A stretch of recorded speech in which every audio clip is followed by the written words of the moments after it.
Yeah. So good morning, everyone. My name is Anita Wiśniewska, and I'm a postdoc here at the AIP.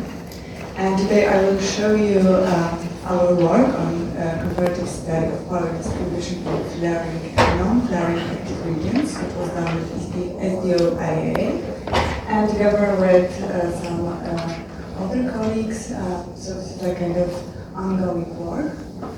And I would like to start to show you what is the link between the solar magnetic field and oscillation, and then I will show you some recent investigation of waves in the solar atmosphere from photosphere to corona, and I will jump into our results on frequency distribution of the pulsation in active regions, and with some special alpha-beta magnetic class. And then I will show some future work on minutes of flare forecast.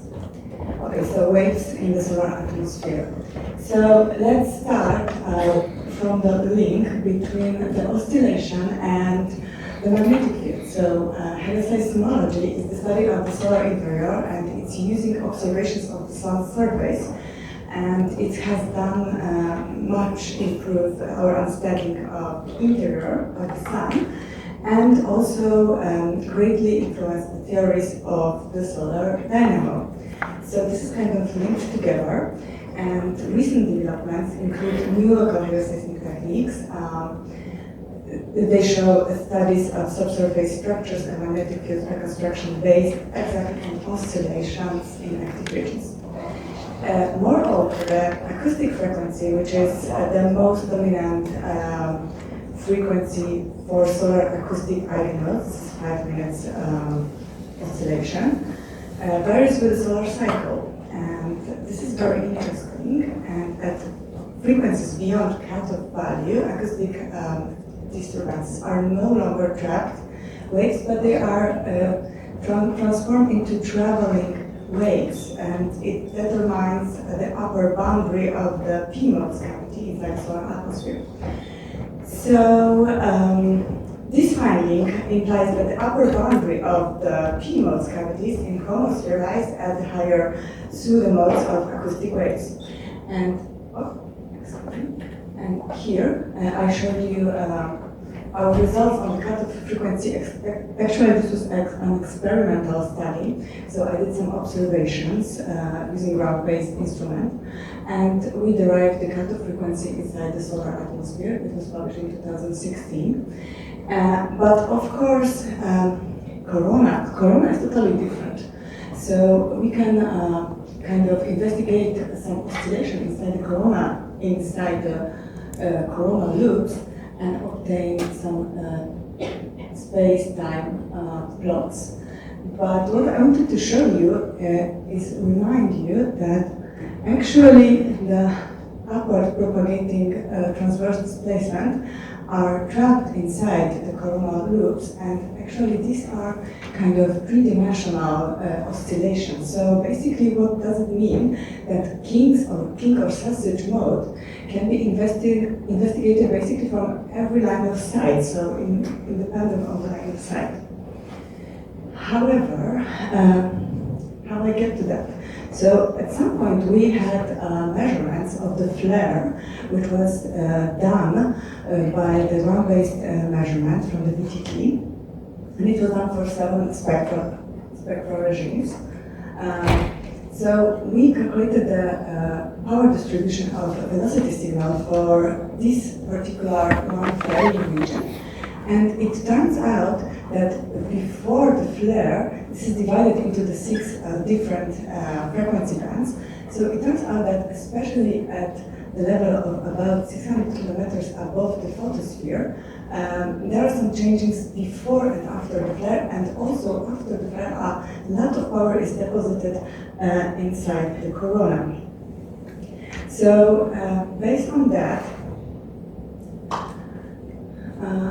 we calculate the wavelet, but it's more three-dimensional wavelet spectra for the same region, because if we are averaging like all of the field of view, then we can get like one two-dimensional actually plot of the oscillation of the periods in time, and we can see there is some certain periods which are very significant in all of these areas, so we would like to actually localize them. So I did kind of three-dimensional solution for the periods, and I just kind of did some threshold on 2 up to 2.5 hours for this region. So we can see how this oscillation and where are they localized. Okay, and this was done because at some point my colleague Mariana did investigation on the dynamic evolution of emergence and shearing component of magnetic helicity. And it turns out that the relationship between the oscillatory behavior of three magnetic helicity flux components and the associated flare activity, this is a kind of significant study that there are like 2.5 hour oscillation in this region, but this oscillation of magnetic field, which is very, very interesting.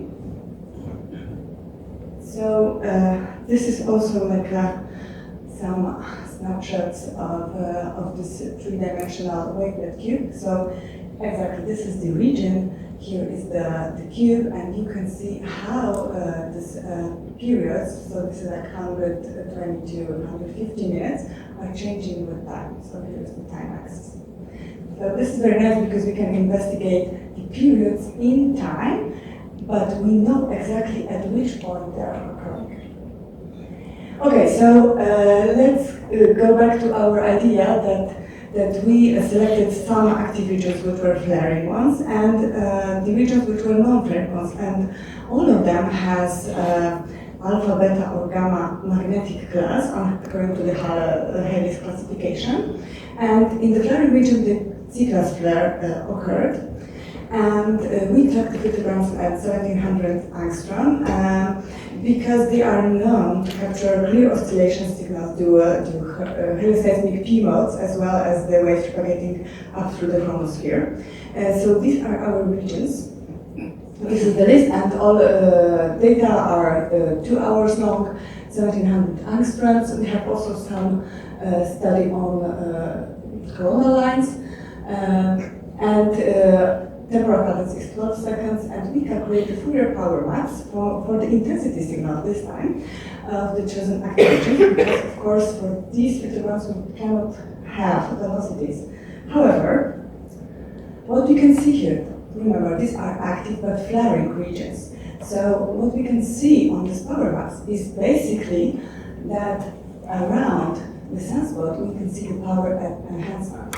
And in case of the different region, here, exactly the magnetic network showing a very, very large enhancement by, this is a kind of 3 minutes oscillation. Here is a little bit different, but this is like ongoing study, so maybe also the inclination of this region has plays some role here. And actually this is different for also active regions, but these are not flaring ones. So remember, this data was taken 2 hours before the flare, and for this, of course, are not flaring ones, so they don't contain any flares. So we see that here is no enhancement around this region. And actually, I would say that this effect is similar to in magnetic halo, kind of. But remember, this is only taken from intensity data, which is very, very interesting, but such a simple analysis can relieve some oscillation or some enhancement of the power, and it's such a big difference between these two kind of regions. So yeah, I would like to summarize now. So in the flaring active regions, the power frequencies of 370 Hz is visible mostly outside sunspot and in the near surrounding of the core or sunspot. However, when compared to the non-flaring active regions, the most power at 1700 is concentrated in the flash, so magnetic network area. And this enhancement effect is similar to the magnetic halo, which is already. And the magnetic network morphology patterns are visible in the power maps of the flaring areas.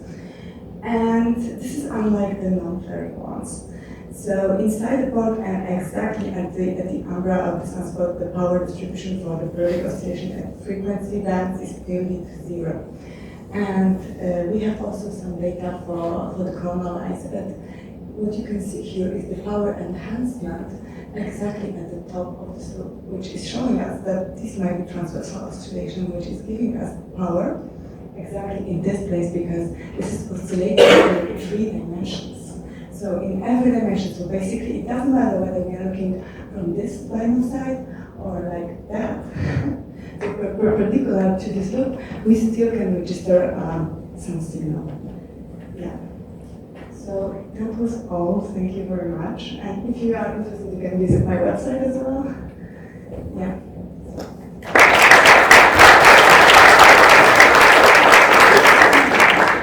Thank you. Questions, comments?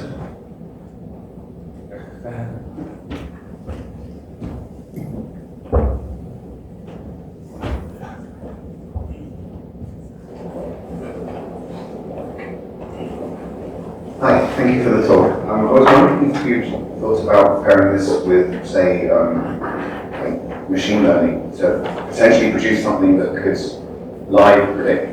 Yeah, actually this is ongoing work, so we now just think this was only 7 regions, right? We would like to increase this number to have better statistical solution. However, yes, the idea is actually to have some extra parameter which can be added to the predictions which we already have inside of the active regions. So we want to kind of add the information, how big is the probability that the region will be flaring. So yeah, probably machine learning would be done. Yes, it would be very nice, especially with the line of sight. But this is like next step. Yeah. Okay, great, thank you. More comments, questions? Sorry, I have to walk out. Just a comment on a minor detail, very nice presentation, very interesting results. You were showing power spectrum derived from the LCT on surface. If I know which equation you're using for computing that, I would be very wary to separate contribution there, because they are not gauge invariant. So it's not important for the conclusion you do, but it's I would be very wary of Actually, I don't know that I understood your question correctly, but I believe there was no, it was not power spectrum of helicity, it was just power spectrum of intensity. The helicity was regular analysis. Yes, but you were showing that the helicity... Yeah, before, because this is interesting that the magnetic field also oscillates, you know, at some, in some periods. Yes, but there were 2D maps, right?